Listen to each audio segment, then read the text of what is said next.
بسم اللہ الرحمن الرحیم۔ حضرت امام حسین علی مقام نے جنگ کے دوران اپنے 6 ماہ کے لخت جگر علی اصغر کو گود میں اٹھایا اور میدان کارزار میں لے آئے۔ پھر دشمنوں کو مخاطب ہو کر فرمایا، ظالمو، دشمنی تمہاری میرے ساتھ ہے، اس معصوم نے تمہارا کیا بگاڑا ہے؟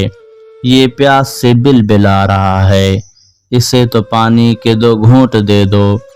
جواب میں دشمنوں نے تیر مارا جو علی اصغر کے حلق میں پیوست ہو گیا۔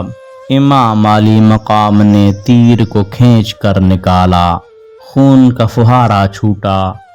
آپ نے ننھے شہید کے خون سے چلو بھرا اور آسمان کی طرف پھینکتے ہوئے فرمایا، خدایا دیکھ تیرے نبی کی اولاد کے ساتھ کیا ظلم ہو رہا ہے۔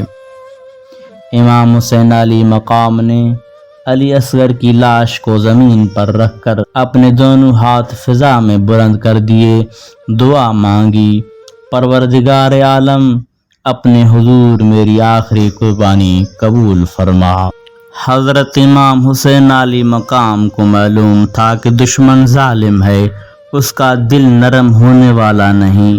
جنہوں نے نواسے رسول صلی اللہ علیہ وسلم کی ساری اولاد کو خاک و خون میں تڑپا دیا، ان سے رحم کی توقع کیوں کر کی جا سکتی ہے کہ وہ معصوم بچے کو پانی پلا دیں گے؟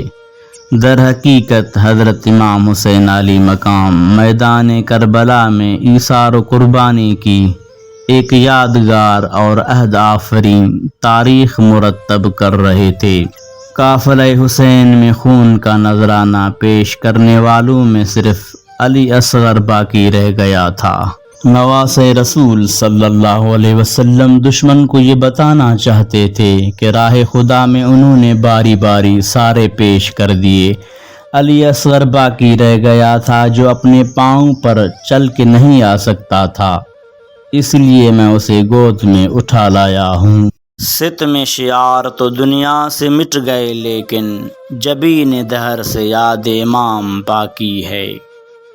اللہ پاک ہم سب کو دین کی سربلندی اور اس کے تحفظ کے لیے جذبہ حسینی عطا فرمائے۔